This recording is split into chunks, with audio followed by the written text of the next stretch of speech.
사람들 머릿속 수성구의 이미지는 그야말로 도시입니다. 그런데 찬찬히 둘러보면 마냥 현대적인 모습만 있는 건 아닙니다.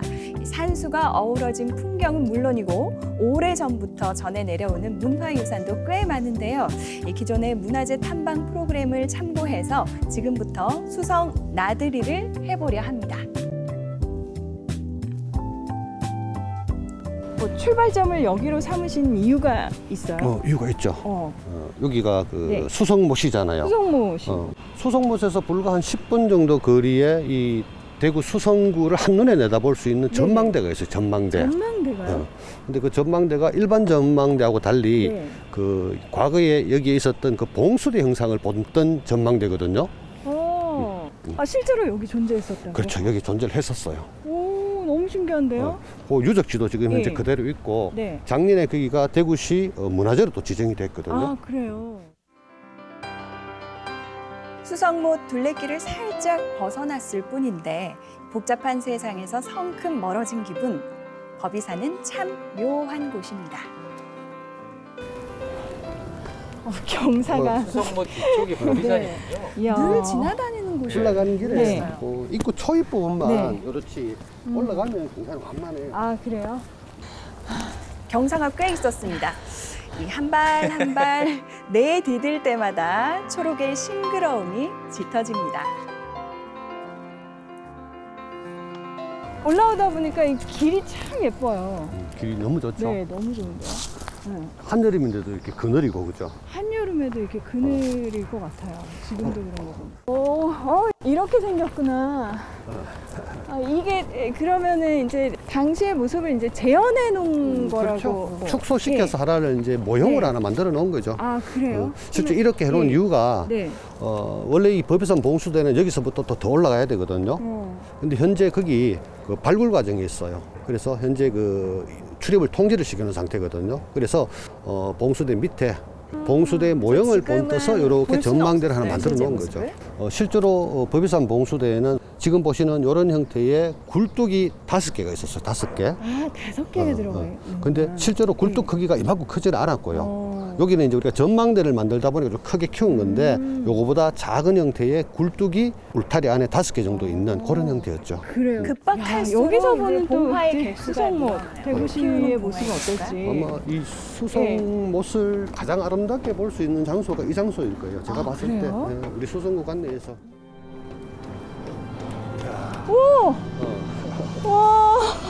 와, 잠깐만요. 깜짝 놀랐어요. 너무 좋은데요? 아주 살짝 올라갔을 뿐인데. 이런 것이 있었나요? 이 10분 남짓 걸어 올라왔을 뿐인데 발 아래 수성못의 풍경도 정면으로 보이는 팔공산의 정경도 기대 이상입니다. 봉수대 복원 작업이 끝난 뒤 그곳에서 보는 경치는 또 얼마나 좋을까요? 제가 궁금한 거 우리 지역에서 그러니까 서울로 봉화로 이 신호를 전달하는데 어느 정도가 걸렸던 거예요? 현재 이제 조사한 바에 의하면 그렇대요. 우리 남해안, 최남단 해안에서 올렸는 연변 봉수가 서울까지 올라가는데 대충 한 12시간 정도 걸렸대요. 생각보다 굉장히 빨리 올라가네요. 중간에 실수만 없다면. 그렇죠. 그리고 참고로 우리가 있는 이 법의산 봉수대는 팔조령에 보면 거기에 팔조현 봉화대, 봉수대가 있었거든요. 그쪽에서 들어온 신호를 이 법의산 봉수대에서 받아서 여기서 어디로 주냐면 역시 수성구에 있어요. 시지에 가면 고산이라는 곳이 있거든요. 고산에 보면 성산 봉수대라는 곳이 있었거든요. 그래서 이 법의산 봉수는 팔조령 봉수에서 보낸 신호를 받아서 성산 봉수로 연결해주는 역할을 했던 곳이 바로 여기인 거죠. 조만간 온전한 봉수대를 볼 날을 기약하며 전망대를 내려와 향한 곳은 노변동입니다. 여기 또 하나의 유적, 사직단이 있는데요. 이 지방 지도를 비롯해 문헌상으로만 전해지던 존재가 현대의 모습을 드러낸 건 1999년 도로공사를 하던 중이었습니다. 우리나라에 있는 어떤 사직단이든지 간에 사직단의 구조는 똑같아요. 이런 형태로 되어 있는데 지금 보면 나지막한 담장이 있죠. 사봉으로. 이 담장은 한자로 유라 그래요. 유. 담장 유자인데 세속과 신들이 거처하는 신성한 공간을 구분한다라는 표시예요. 경계. 그리고 동서남북 네 방위에 이렇게 홍살문이 지금 서가지고 있거든요. 이 홍살문도 마찬가지예요. 어디를 가든지 우리나라에서는 이 홍살문이 있으면 네. 홍살문 안쪽은 신성한 공간, 바깥쪽은 우리 사는 사람이 공간하는 그런 어떤 그 특성이 있는 거죠. 그러고 보니까 사찰이나 이런 데 들어갈 때도 또 꼭 그렇죠, 그렇게 있죠. 이제 나뉘긴 하더라고요. 네. 그러니까 여기가 지금 노변동 사직단. 사직단이잖아요. 그렇죠. 어떤 곳이에요? 아, 사직단이라는 것은 사자라는 것은 뭐냐면 이제 토지신사, 직은 곡식신 직이라 그러거든요. 네. 그래서 토지신하고 곡식신을 모시고 그 지역에 뭐 전쟁이라든지 또는 자연재해가 없이 편안하고 그 다음에 농사가 잘 되어라 풍요를 기원하면서 제사를 이제 지내던 곳인데 고을마다 하나씩 다 세웠다 그러거든요. 그러면 대충 한 400개 정도는 넘었다고 보는 거예요. 그래요. 그러면 그 중에서 또 지금 남아있는 그 사직단은? 현재 우리 남한에 네. 복원이 되어서 남아있는 건 한 10개 정도 되거든요. 그럼 아니요, 굉장히 그게 10개 정도밖에 그렇죠. 없어요. 이 한- 공간 자체도? 한 10개 정도 복원된 것 중에 하나가 우리 수성구에 있는 것이죠. 네네. 실제로 이 사직단이라는 삼국시대부터 있었었거든요. 이거를 이제 조선이라는 나라가 들어서면서 유교적인 예법으로 정리를 해버리거든요. 네. 그래서 산천에 제사하고 하던 여러 가지 형식을 이 사직단이라는 거로 통합을 시켜버린 거예요. 문헌에 따라 복원을 마친 후 사직단은 종종 본래의 역할을 해오고 있습니다. 지역 유림의 주도로 한반도의 평화와 지역민의 평안을 기원하는 제를 지내고 있는데요. 더욱 뜻깊은 것은 조선시대 방식 그대로 진행이 되고 있다는 겁니다. 예, 아주 진지하게 봉행을 하고 있네요. 네. 이렇게 재단 형태가 있지만 우리가 또 왜 사당이라고 들어봤죠. 네네. 사당. 그 차이가 뭐냐면 네네. 사람 귀신을 모시는 공간은 실제로 그 사람이 살았던 집처럼 만들어 놔 거죠. 근데 자연신, 그러니까 하늘신, 땅신, 곡식신, 바람신처럼 이렇게 자연신을 대상으로 하는 재단은 집이 아니고 이렇게 하늘과 땅과 이렇게 바로 노출이 되어 있는 이런 형태로 항상 만들어지는 거예요. 그러니까 사당과 재단이 그런 차이가 있나요? 그렇죠. 같은 재를 지내는 공간이긴 그렇죠. 한데. 역사의 흔적을 쫓아가는 수성나들이 마지막 장소는 영남제일관입니다. 최근 야경 명소로 떠오르면서 대부분 들어보고 또 둘러보셨을 대구의 대표 명지 가운데 하나인데요.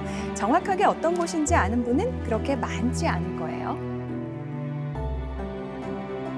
저희가 지금 성 내에서 성 밖으로 나온 거죠, 그런 방향이. 셈이죠. 그런 셈이죠. 여기가 지금 이제 영남제일관. 영남제일관. 가까이 이렇게 와보는 건 저도 처음이에요. 그래요.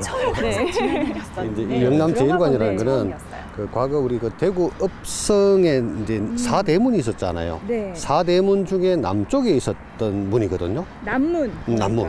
예. 대구 읍성은 1906년도에 허물어져 버립니다. 그때 허물어질 때 그 사대문이 이제 다 없어지죠. 없어졌는데 유일하게 남문에 해당되었던 이 영남제일관만 위치를 옮겨서 지금 이 자리에다가 복원을 해 놓은 거예요.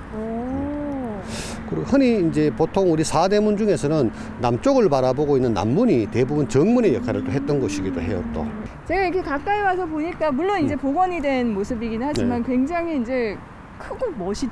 그렇죠. 굉장하네요. 예, 예. 그렇죠? 실제도 이랬었나요? 본래 원형에 비하면은 커져 있는 상태라고 보시면 될 거예요. 그럼 원래 모습은 조금 이게 현재 이거보다 한 3분의 2 정도 축소된 형태라고 보시면 될 거예요. 그래도 웅장했겠죠. 뭐 3분의 2라고 해도 꽤 규모가 있었을 것 같은데요. 그죠? 그래도 뭐 대구 읍성의 정문이었으니까 아무래도. 그렇게 형편없이 작지는 않았겠죠, 당연히. 예. 네네. 그런데 이제 이름이 영남제일관이에요. 그 경상도 지역에 보면 네. 영남제일관이라고 붙였는 데가 몇 군데가 더 있어요. 네. 이건 어떤 의미가 있냐면 본래 있었던 자리, 그러니까 약정골목 있었던 그 자리가 우리가 이쪽 경상도에서 서울을 갈 때 우리 영남대로라 그랬거든요. 네네. 서울 가는 주 1번 국도죠. 1번 국도상에 있었기 때문에 이거를 영남에서 제일 가는 관문이다, 문이다라고 네네. 뜻해서 이렇게 이름을 붙인 거예요. 영남제일관은 1906년 대구역이 세워지면서 대구 읍성과 함께 허물어졌습니다. 그리고 1980년 새로운 영남대로를 마주하는 이 자리에 다시 지어지게 됩니다. 여전히 뭐 대구의 관문이죠. 그래요. 가까이에서 보니까 또 느낌이 남다른 것 같아요. 너무 좋죠. 근데 그러고 보니까 아까보다 깜짝이야! 맞아. 무슨 일이에요? 마네킹이 안 일어났어요. 여기도 그 마네킹이었는데 저렇게 쉽지 않게 서계시더라고요. 마스크까지 쓰시고. 아니 지금 이게 무슨 일이에요? 갑자기 인사하시면서 이게 가려져. 네. 올해 가을에 네. 이곳에서 수문장 교대식을 할 예정입니다. 네. 그때 오시면 전통 수문장 교대식이랑 전통 무예 공연을 즐길 수 있습니다. 아, 올 가을에 이 수문장 교대식이 있군요. 여기서. 네, 여기서 있습니다. 행사로 이제 지금 네. 준비하고 계신 거고. 그렇습니다. 오늘은 이제 두 분은 맞죠? 저기 사람 아니죠? 의심해서 의심해서 이제 대안을 위해서 나오신 마네킹들도. 거고. 수문장 교대라는 게 이제 과거 이제 실제 조선 시대에도 이제 일정한 시간에 이루어졌던 거예요. 당연하죠. 각 읍성이라는 거는 네. 그 고을 수령이 거했던 공간이잖아요. 그래서 아는 안대로 또 바깥에서 들어오는 외적들의 침범이라든지 이런 것도 또 경계를 해야 되니까 시간을 정해놓고 수문장들이 교대하는 어떤 그런 공식적인 의식이 있었던 것이죠. 그나저나 저분 소리 한번 지르시고 어쩜 저렇게 정색을 하고 알겠습니다. 깜짝이야. 좀 구경을 해봐요. 오늘 또 이제 저희 뭐 미리 예상한 건 아닌데 네네. 볼거리가 생겼네요. 그러네요. 네, 네. 지켜봐야 가을에. 전국공만 돼요. 있는 줄 알았는데 대구에도 맞아요. 생기는군요. 그 가을에 행사가 있다고 하니까 기대가 됩니다. 네, 수문장 교대식 행사는 취타대와 수문군들까지 20명이 참여할 예정입니다. 그 역사적인 날이 벌써 기다려지는 건 저뿐만이 오늘 이렇게 아니겠죠? 둘러보니까 우리 수성구에도 가치 있는 문화재들이 참 많아요. 그렇죠. 그러니까 제가 느낀 게 있다면 오히려 가까이 있어서 관심을 좀 덜 뒀던 것도 사실인 것 같아요. 그래서 더 몰랐던 것 같고요. 네네. 반성도 되고. 예. 역사는 단절이 없고 항상 연계가 되어 있다. 그래서 과거를 통해서 미래에 도움되는 어떤 것들 찾아낸다. 그래서 우리가 과거 유적지 또는 문화재에 대해서 관심을 가지고 한번 접근해 볼 필요가 있다는 거죠. 우리는 때론 가까이 있는 것의 가치를 잊고 살아갑니다. 문화재가 쉬이 그런 푸대접을 받곤 하죠. 찬찬히 주변을 둘러보세요. 여러분의 발길을 또 손길을 그리고 관심을 기다리는 문화재가 참 많습니다.